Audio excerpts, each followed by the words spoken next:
Vamos a compartir la meditación esta mañana. Estamos hablando sobre la adoración, es nuestro tema, la adoración y la alabanza. Y esta mañana quiero que pensemos, hermanos, de que Dios siempre ha querido acercarse al ser humano, ¿verdad? Dios ha sido siempre el más interesado en habitar con nosotros. Y por eso, hermanos, el tema de este día es gracias. El tema de esta mañana es, hermanos, Jesús como nuestro templo. Ya vamos a ver por qué esta mañana Jesús es nuestro templo. Y quisiera decirle, hermano, con todo mi corazón, que hay una parte que es bastante historia bíblica, a menos que usted tenga toda su concentración, toda su atención, su disponibilidad para aprender.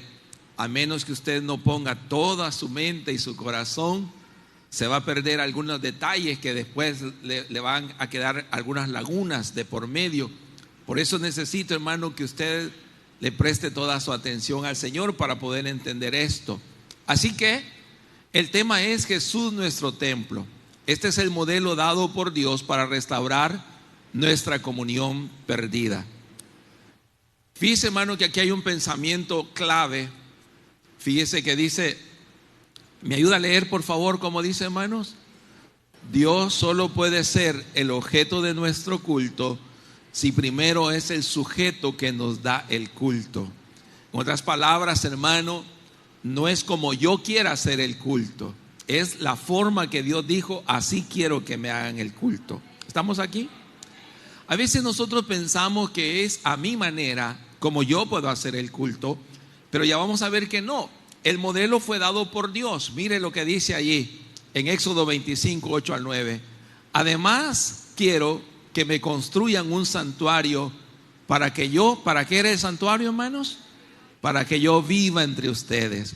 El santuario y todos sus muebles tienen que hacerlos, ¿cómo dice? Exactamente iguales a los que yo te voy a mostrar. ¿Estamos claros ahí? Dios dice, háganme un lugar donde yo pueda habitar con ustedes, pero háganmelo no como ustedes se lo imaginen, háganlo como yo les voy a decir que lo hagan. Así que queda claro, hermanos, de que las directrices vienen de parte de Dios de cómo hacer el culto al Señor. Luego, ¿de dónde surge la necesidad de un templo para que Dios habitara entre nosotros? ¿Estamos aquí, hermano? Esta es clave porque dice, bueno, ¿y por qué cultos y por qué iglesias? ¿De dónde surge la necesidad de hacer un tabernáculo para que Dios habitara entre nosotros? Pues le comento, hermanos, si nos vamos un poquito a la historia bíblica, dice la Biblia, hermano, que Dios habitaba con Adán y Eva. Y le voy a decir esto, este punto es clave, hermano, este punto es bien clave. Fíjese que Dios siempre ha sido el más interesado en habitar entre nosotros. ¿Estamos aquí? Dios, a veces nosotros los seres humanos no queremos nada con Dios. Somos escurridizos, hacemos otra cosa. Pero el más interesado en habitar con el ser humano siempre ha sido Dios. Él bajó del cielo, dice, se despojó de sí mismo, dejó su gloria. ¿Para qué? Para venirse a sentar en medio de nosotros. Dios quiso habitar con nosotros. ¿Estamos aquí, hermano? Pero ¿qué pasó con esa relación? ¿Qué pasó con esa amistad que había entre el ser humano? Dice la Biblia, hermano, que Dios habitaba con Adán y Eva en el huerto, pero la rebelión, el pecado, les trajo miedo y vergüenza de acercarse a Dios, y esa relación se rompió. ¿Qué dice Génesis 3, 8 al 10? ¿Qué nos dice Génesis? Ayúdeme a leer, por favor. ¿Qué dice, hermano?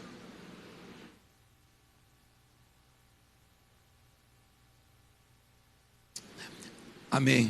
Y oyeron la voz de Jehová que se paseaba en el huerto al aire del día, y el hombre y su mujer se escondieron de la presencia de Jehová Dios entre los árboles. Versículo 9. Mas Jehová Dios llamó al hombre y le dijo, ¿qué le dijo, hermanos? ¿dónde estás tú? Y el 10 dice, y él respondió, es que oí tu voz en el huerto y tuve miedo porque estaba desnudo y me escondí. La relación se rompió. Pero aquí le hago una pregunta: ¿cuántos de ustedes son padres? Cuando una relación de padre a hijo se rompe, ¿quién es el más interesado en restaurar esa relación? El padre. El padre. El padre es el que más se preocupa por volver a restaurar esa relación con su hijo. Así hizo Dios, hermano. A pesar de que el ser humano le dio la espalda, lo rechazó, le dijo: no queremos ya nada con Dios, queremos ser igual que Dios, así que bye bye Dios, no queremos saber nada de Dios. Dios siempre, hermano, siguió tratando de restaurar esa relación.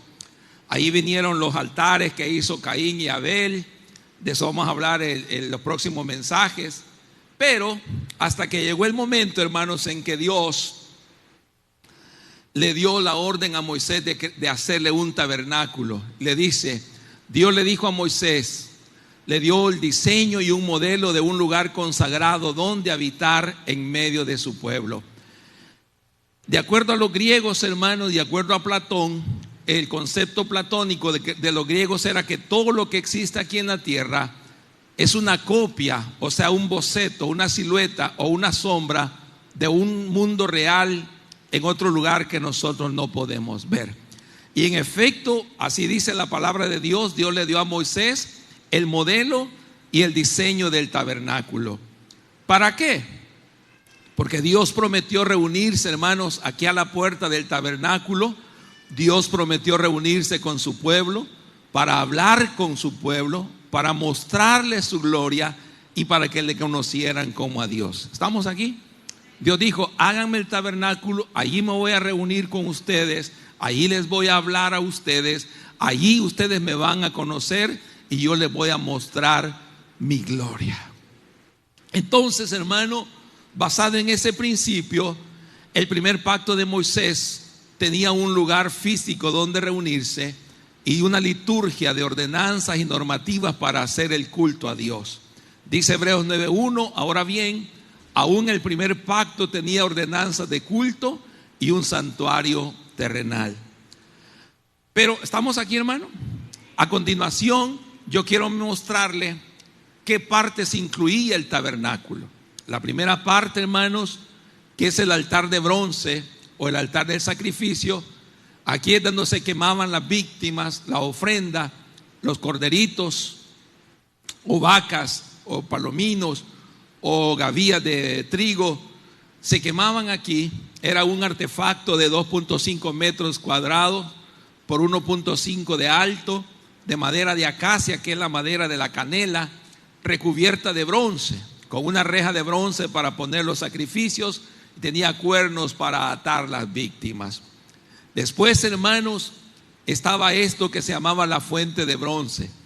Era como un perol, un guacal, no sé cómo le llaman ustedes, como usted quiera llamarle, pero estaba hecho de espejitos, de espejos que las mujeres habían traído de allá de Egipto. Supongo que eran espejos de bronce, ¿verdad? Refinados, pulidos. Y entonces, ¿cuál era el propósito de esta segunda cosa que había en los atrios? Leamos Éxodo 30, 17 al 20. ¿Para qué Dios les dijo que pusieran esa fuente? Fíjese, hermano, que en ese tiempo el sacerdote, y oiga bien, aquí hay un punto bien importante: si no había sacrificio, el sacerdote no podía continuar más adelante. Allí terminaba. Si no había ofrenda, si no había derramamiento de sangre, ¿para qué iba a seguir más adelante el sacerdote en su proceso? Porque después venía la fuente de bronce. Regáleme la cita bíblica, por favor, que dice, ayúdeme a leer, hermano. Habló más Jehová a Moisés diciendo: harás también una fuente de bronce con su base de bronce para lavar, y la colocarás entre el tabernáculo de la reunión y el altar, y pondrás en ella agua, y de ella se lavarán a Aarón y sus hijos las manos y los pies. Cuando entren en el tabernáculo de reunión se lavarán con agua. ¿Para qué, hermano? Para que no mueran. si ellos entraban con el traje sucio. Por eso es que esa fuente de bronce tenía espejos donde el sacerdote se miraba. Si iba con manchas, su traje blanco, iba con pliegues o arrugas, llamémosle así, él ahí se veía y de allí no pasaba. Se lavaba las manos, se lavaba los pies antes de ingresar al siguiente lugar, porque después venía el lugar santo y le dice: no mueras, no mueras. La paga del pecado es muerte. La paga del pecado es muerte. Si entras al santuario así, vas a morir. Entonces, hermano, luego regáleme la presentación, por favor. Luego venía, después de la fuente de bronce, había un lugar que se llamaba el lugar santo. El lugar santo, hermanos, era la segunda parte. Era un espacio después de los atrios, donde estaba la mesa de los panes de la proposición, el candelero de oro y el incienso, el altar del incienso, antes de entrar al lugar santísimo. Dice Hebreos 9:2, porque el tabernáculo estaba dispuesto así. En la primera parte, llamada el lugar santo, estaban el candelero, la mesa y los panes de la proposición. Rápidamente, el candelero de oro, le dijo: harás además un candelero de oro puro, labrado a martillo. Se hará el candelero, su pie, su caña, sus copas, sus manzanas y sus flores serán lo mismo.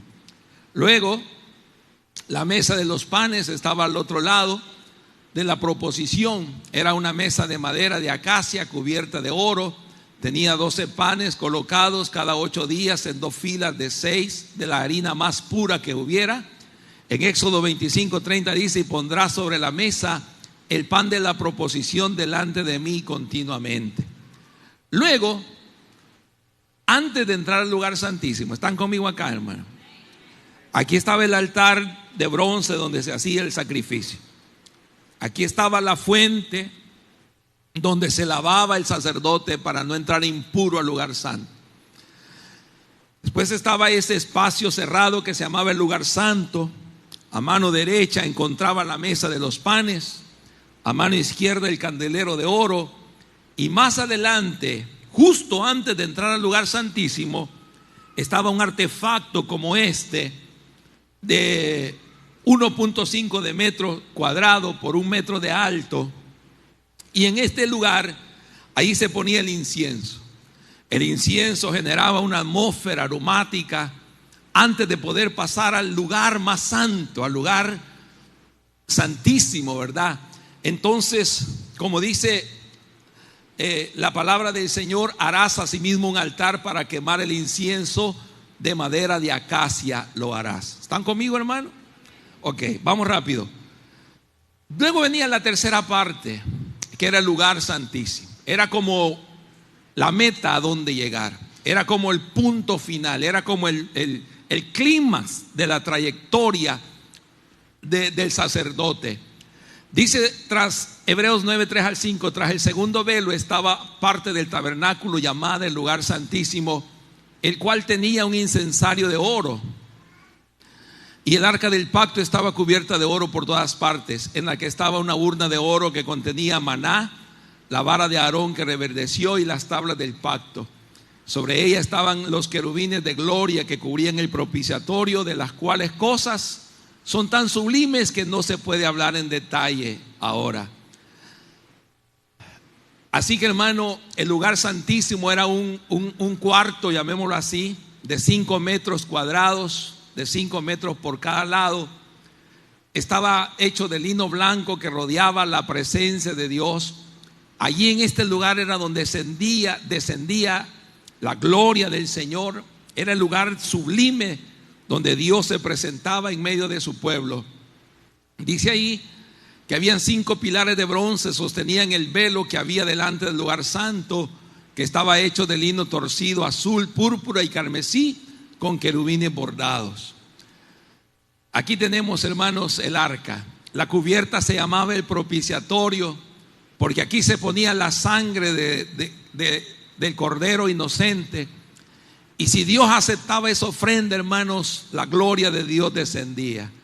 Si Dios no aceptaba esa ofrenda de sangre, el sacerdote moría y por ende Dios iba a estar, hermanos, empleitado con su pueblo todo ese año. Por eso es que dice Dios en Éxodo 25:22: de allí me declararé a ti y hablaré contigo sobre el propiciatorio de entre los dos querubines que están sobre el arca del testimonio. Indiana Jones sacó una película que se llama Indiana Jones y los cazadores del arca perdida. ¿Cuántos la vieron o escucharon de él? Es porque esto es tan valioso que nunca lo encontraron. Lo buscan todavía. No sé si por los poderes místicos que creen que tiene o por el oro que tiene, pero este es el arca donde Dios descendía, donde la presencia de Dios descendía. Y esta arca tenía estas tres cosas: la urna donde estaba el maná, que simbolizaba provisión sobrenatural; la vara de Aarón que reverdeció, significaba crecimiento sobrenatural; y las tablas de la ley, que significaba la perfección sobrenatural que solo puede venir de Dios. Ahora, pastor, ¿por qué nos ha dado esta clase acerca del templo? Aquí vamos. ¿Estamos aquí, hermano? Aquí vamos. La idea de Dios es que el penitente llegara aquí, pero de aquí el penitente no podía pasar. Solo gente consagrada para Dios, en este caso los levitas, los sacerdotes, servían al templo, pasaban por el altar de bronce, después a la fuente de bronce, después al lugar santo, los panes, el candelero, el incensario, pero hasta el lugar santísimo solo el sumo sacerdote podía entrar una vez al año. La idea de Dios era que recorrieran la ruta desde aquí hasta encontrarse con la presencia del Señor. Entonces, hermano, está conmigo acá, ayúdeme a leer por favor. ¿Qué dice? Las personas comunes solo podían llegar a la puerta del atrio. Luego solo los levitas y sacerdotes podían ejercer el culto a Dios. Imagínense, aquí estamos nosotros entregando nuestro cordero inocente, y aquí está el sacerdote recibiendo, y aquí está el cuchillo, y aquí está el cuenco para recoger la sangre de este corderito inocente. En Hebreos 9:6 dice: y así dispuestas estas cosas, en la primera parte del tabernáculo solo entran los sacerdotes continuamente para cumplir los oficios del culto. Luego, el acceso al lugar santísimo estaba reservado solo para el jefe de los sacerdotes.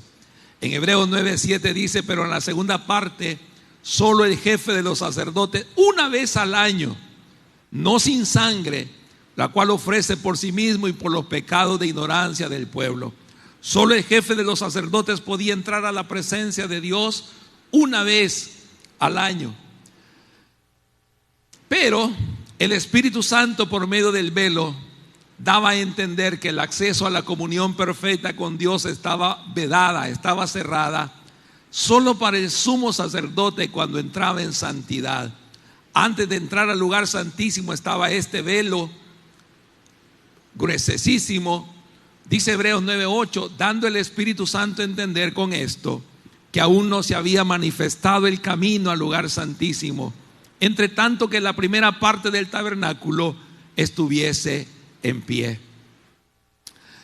Aquí viene un punto bien importante, hermanos, para que podamos entender lo siguiente. Ese primer tabernáculo, oiga bien, solo fue un modelo temporal que Dios dio. Fue como que dijo: miren, aquí está la fotografía, y en base a esta fotografía busquen a la persona verdadera. ¿Estamos acá? Aquí está la foto, ahora vayan a buscar a la persona real. Y eso fue lo que Dios hizo. Con el modelo del templo solo nos dio algo temporal mientras llegaba el tiempo de reformar las cosas. Dice Hebreos 9:9-10, lo cual era símbolo para el tiempo presente, según el cual se presentan ofrendas y sacrificios que no pueden hacer perfecto en cuanto a la conciencia al que practica este culto, ya que consiste solo de comidas y bebidas, de diversas abluciones y ordenanzas acerca de la carne, impuestas hasta el tiempo de reformar las cosas. Como que Dios está diciendo: un día este tabernáculo ya no va a ser necesario, porque va a ser reformada la forma de acercarse a mí. Así que, hermano, vino la necesidad de hacer un mejor y más amplio templo, no hecho de manos, donde Dios habitara con nosotros. ¿Están conmigo, hermano? Y aquí es donde entra, donde la cosa se pone interesante, porque si todavía existiera el modelo antiguo, a usted y a mí nos tocara que ir hasta Jerusalén una vez al año, llevar un corderito y presentarnos delante de Dios con esa ofrenda en el templo. Pero Dios dijo: esto no es viable, voy a buscar una manera de sustituir ese templo físico y le voy a dar un templo mejor, más amplio, un templo espiritual. ¿De quién estaba hablando el Señor, hermano? En Hebreos 9:11 dice: pero estando ya presente Cristo, sumo sacerdote de los bienes venideros, por el más, ¿cómo dice, hermanos? Amplio y más perfecto tabernáculo, no hecho de manos, es decir, no de esta creación. ¿De quién estaba hablando el Señor? En Hebreos 8:1 al 2 dice: ahora bien, el punto principal de lo que venimos diciendo es que tenemos tal sumo sacerdote, el cual se sentó a la diestra del trono de la majestad en los cielos, ministro del santuario y de aquel verdadero tabernáculo que levantó el Señor y no el hombre. De manera, hermano, que Jesús habló de un tabernáculo verdadero que levantó Dios y no el hombre en el cielo, donde Cristo efectuó la ofrenda y el sacrificio. ¿De quién estaba hablando el Señor? El primer tabernáculo salió defectuoso, no fue perfecto, no cumplió con las expectativas. Nosotros no podemos movernos hasta allá para ir a ese tabernáculo. Por eso, hermano, dice Hebreos 8:6 al 7: pero ahora tanto mejor ministerio es el de Cristo, por cuanto es mediador de un mejor pacto establecido sobre mejores promesas. Porque si aquel primer tabernáculo hubiera sido sin defecto, pues para qué no hubiera habido procurado lugar para este segundo tabernáculo del cual estamos hablando. Entonces, hermano, aquí viene la noticia, aquí viene la respuesta. ¿Qué hizo Dios para sustituir el tabernáculo físico? Él mismo vino desde el cielo. ¿Y qué dice allí, hermanos? En Juan 1:14, léalo conmigo, ¿cómo dice? Y aquel verbo fue hecho carne y habitó entre nosotros, y vimos su gloria, gloria como del unigénito del Padre, lleno de gracia y de verdad. ¿Cuántos le pueden dar un aplauso al Señor? Aleluya. Hermano, este paso es clave, porque si usted se lo pierde, se lo perdió. Ya no tenemos necesidad de un tabernáculo físico para que Dios habite con nosotros. Ahora Cristo se convirtió en nuestro tabernáculo. Emmanuel, ¿qué quiere decir? Dios con nosotros. Dios vino a habitar entre nosotros. Él vino a estar aquí con nosotros. Entonces, hermanos, Jesús predijo la destrucción del primer templo. Dice ahí en Juan 2:18 al 22, ponga atención a esto. Respondió Jesús y les dijo: destruid este templo y en 3 días lo voy a levantar. Y ellos se rieron, ¿verdad? Y dijeron: qué chistoso. En 46 años fue edificado este templo, y tú dices que en 3 días lo levantarás. Mas Jesús hablaba del templo de su cuerpo.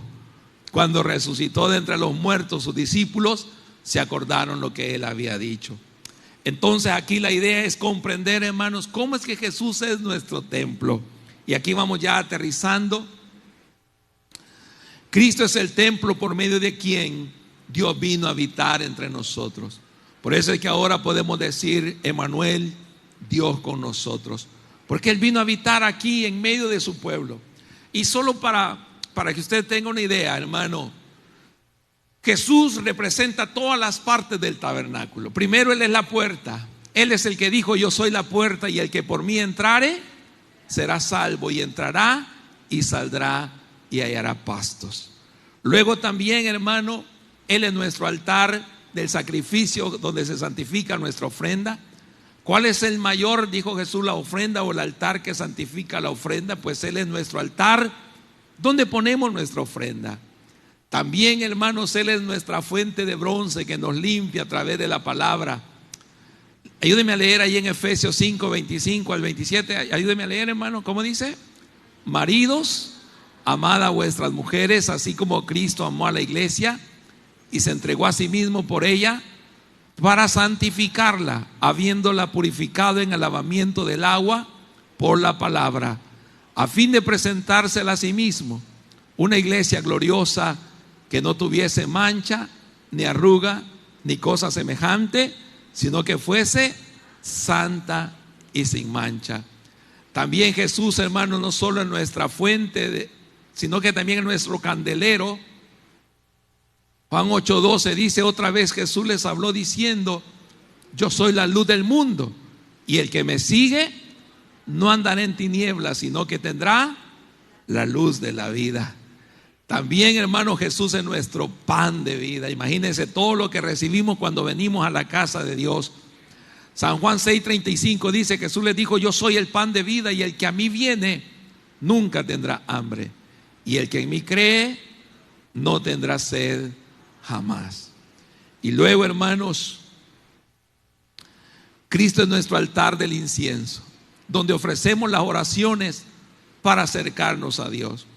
Hebreos 7:25 dice: por lo cual puede también salvar perpetuamente a los que por medio de Él se acercan a Dios, viviendo siempre. ¿Para qué vive el Señor Jesús?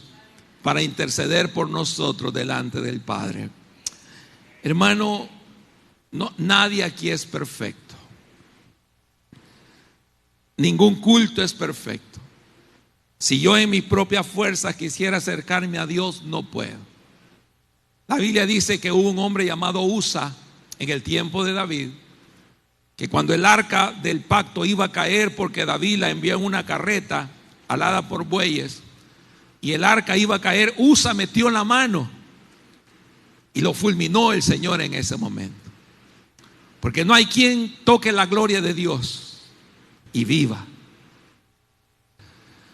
Como nosotros no podemos, Dios consagró a su Hijo Jesucristo para que por medio de Él nosotros llegáramos al lugar santísimo. Amén. Dele gloria al Señor.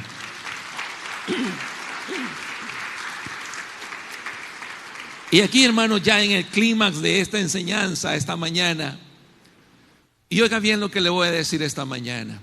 ¿Por qué vamos al culto, pastor? Yo de pequeño no entendía. Mi mamá me decía: vamos al culto.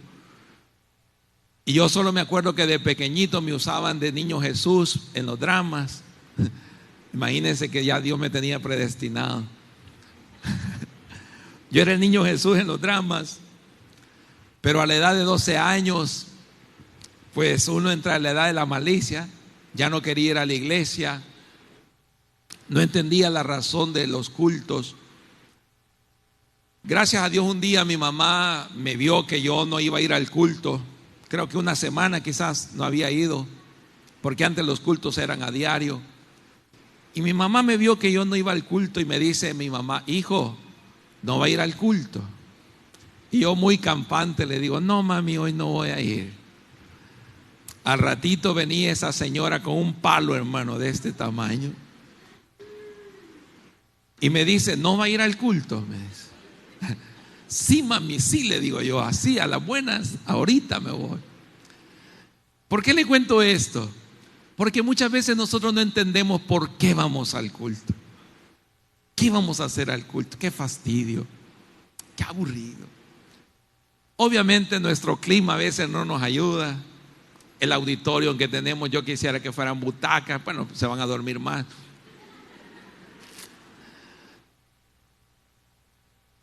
Un aire acondicionado completo. Quisiéramos un auditorio más cómodo para ustedes. Pero quiero decirle esta mañana: nada debe distraernos del propósito primordial, que es llegar hasta el lugar santísimo, donde nos vamos a encontrar con el Señor. Usted no se vino a encontrar conmigo, con los músicos, con los servidores, con el templo. No, Usted vino a la casa de Dios a encontrarse con Dios, a conectarse con el Señor. Aleluya. Para estar con Él, hermano. Y mire, para estar con Él. Aquel leproso, aquel paralítico, estaba en la puerta del templo La Hermosa, y Juan y Pedro iban a la hora de la oración, y el leproso les extiende la mano y les dice: danos, tené misericordia, danos una limosna. Y él le dice: no tengo oro ni plata, pero lo que tengo te doy en el nombre del Señor Jesús. Aquel hombre lo que necesitaba era a Jesús. Lo que usted necesita para esta semana es al Señor Jesús. Lo que usted necesita, amén, gloria a Dios, para salir adelante de sus problemas, es al Señor Jesús. Por eso, hermanos, no debemos de perdernos el propósito de estar en el culto. ¿Y por qué fuimos al culto? Satanás va a tirarlas todas, hermano, para distraernos. Mira, hay gente que le agarra tosedera a la hora de que Dios quiere hablarle a su vida y salen a tomar agua, ¿verdad? Se perdieron la palabra. Otros se me durmieron. Yo tengo la culpa a veces, sí, tal vez, pero usted también debe dormir bien.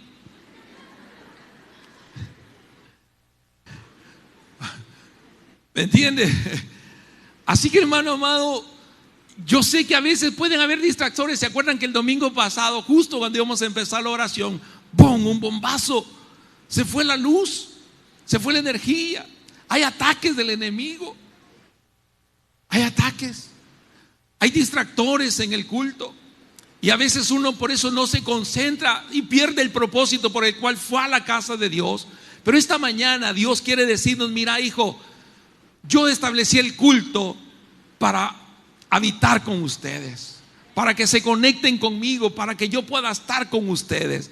Y entonces, hermanos, Cristo fue nuestro velo intermedio que se rasgó para que pudiéramos entrar hasta la presencia del Señor. Antes el sumo sacerdote, el jefe de los sacerdotes, una vez al año era el único privilegiado de poder entrar hasta la presencia del Señor. Pero a partir de la muerte y el sacrificio de Cristo, dice: así que, hermanos, teniendo libertad para entrar hasta el lugar santísimo. En otras palabras, ¿para qué quedarnos en el patio si podemos ir hasta la cocina? ¿Por qué conformarnos, hermanos, con quedarnos afuera cuando podemos estar directamente en la presencia del Señor?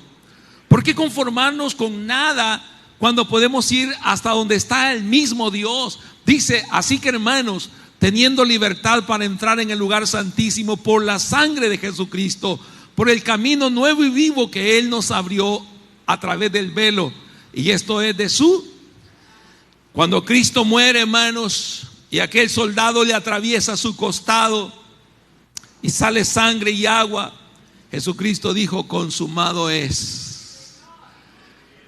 Aleluya. Como quien dijo: Señor, la tarea de reconciliar al hombre contigo la logré, la terminé. Aleluya. Gloria a Dios. ¿A precio de qué? A precio de su sangre. Cuando Él muere, Él dice: Señor, otra vez volví a juntar a Dios con el hombre. El velo se rasgó en dos. Simultáneamente, cuando Cristo moría allá en el monte de la calavera, allá en el templo de Herodes, en la ciudad de Jerusalén, se estaba rompiendo ese velo, hermanos, y la entrada al lugar santísimo quedó abierta, para que ahora todos nosotros podamos ir directamente a la presencia del Señor. Amén. Podamos conectarnos con Dios. Aleluya. Y por eso, hermanos, Cristo fue nuestro propiciatorio, donde son perdonados nuestros pecados por medio de la fe. Por cuanto todos pecaron, ¿qué dice, hermanos? Están destituidos de la gloria de Dios, siendo justificados gratuitamente por su gracia, mediante la redención que es en Cristo Jesús, a quien Dios puso como propiciación por medio de la fe en su sangre, para manifestar su justicia, a causa de haber pasado por alto, que dice, en su paciencia, todos los pecados pasados. Yo puedo entrar confiadamente al trono de la gracia, no por mi perfección, sino por la perfección de Cristo Jesús. Él está delante del Padre diciendo: Señor, perdónalo, perdónalo. No le tomes en cuenta su pecado. Yo di mi vida para que Él ahora se presente delante de ti. Así que, hermanos, ahora podemos volver en amistad con el Señor. Ahora usted tiene a Jesús a la par suya. Por la fe. Dios, hermanos, siempre ha sido el más interesado en habitar en medio de nosotros. Yo a veces me preocupo por ustedes y le digo al Señor: Señor, que los hermanos lleguen a la iglesia y que salgan bendecidos del culto. Pero me doy cuenta que eso no me toca a mí. El más interesado en bendecirlo es Dios. Por eso dice el Señor: y Él nos abrió el camino no por sangre de machos cabríos ni de becerros, sino por su propia sangre. Entró, ¿qué dice, hermanos? Una vez para siempre en el lugar santísimo, habiendo obtenido eterna redención. Ya no hay necesidad que un jefe de sacerdotes vaya una vez al año. Él entró de una vez y para siempre y trajo la redención a nuestras vidas. Nuestra comunión con Dios fue restaurada por medio de su sangre. ¿Y cuáles son nuestras conclusiones esta mañana? Primero, léalo conmigo: Dios siempre ha querido habitar con nosotros porque nos ama tanto. Segundo, cuando una relación de padre e hijo se rompe, es el padre el más interesado en restaurar esa relación. Tercero, si Cristo no hubiera venido, necesitaríamos viajar hasta Jerusalén a un templo físico para llevar ofrenda y restaurar nuestra comunión con Dios. Pero no nos quedemos en los atrios. Avancemos hasta el lugar santísimo, a donde está la misma presencia de Dios. ¿Y a qué venimos al culto, hermanos? A encontrarnos con Dios. ¿Cuántos quieren ponerse de pie esta mañana y decir: Señor, gracias por recordarme a qué vine, Señor? ¿A qué vine? Decía en coro antiguo: yo no sé a lo que tú has venido, pero yo vine a alabar a Dios. No sé cuáles son las motivaciones. A veces, hermanos, hay motivaciones por sanidad. 10 leprosos fueron sanados, pero solo uno regresó a dar gracias, porque los 9 solo iban porque querían ser sanados. Así a veces nosotros, hermanos, se nos olvida que el primer motivo por el cual vamos a la casa de Dios es para encontrarnos con Él. Encontrarnos con Él. Así como dice ese coro: Señor, llévame a tus atrios, al lugar santo. Tome un tiempo allí para orar, hermano. Luego saldremos de este lugar. Probablemente nos vamos a distraer en otras cosas. Haremos otras actividades. Así que aprovechemos estos minutos para conectar con Dios. Gloria a Dios. Muchas gracias por escuchar esta predicación. Te lo agradecemos de lo más profundo de nuestro corazón. Ahora quisiéramos invitarte a que este día sea un gran día para tu vida, que recibas el mejor regalo que puedes recibir en este mundo, que es el regalo de la vida eterna, que solo la puede dar el Hijo de Dios, el Señor Jesucristo, el cual te lo ofrece de una manera gratuita. No te ofrece una iglesia, no te ofrece una religión, solo te ofrece eso, la vida eterna. La Biblia dice que si hoy escuchas su voz, no endurezcas tu corazón. ¿Te gustaría recibir el regalo de la vida eterna hoy? Si es así, repite conmigo esta oración. Señor, muchas gracias por dar a tu Hijo Jesucristo para morir por mis pecados. Soy pecador, yo me arrepiento, te pido que me perdones. Ahora, Señor, te recibo como el Salvador de mi vida y por favor, escribe mi nombre en el libro de la vida eterna para estar contigo para siempre. En el nombre de Jesús. Amén y amén. Gracias por escuchar esta palabra. Reúnete con nosotros y serás bienvenido.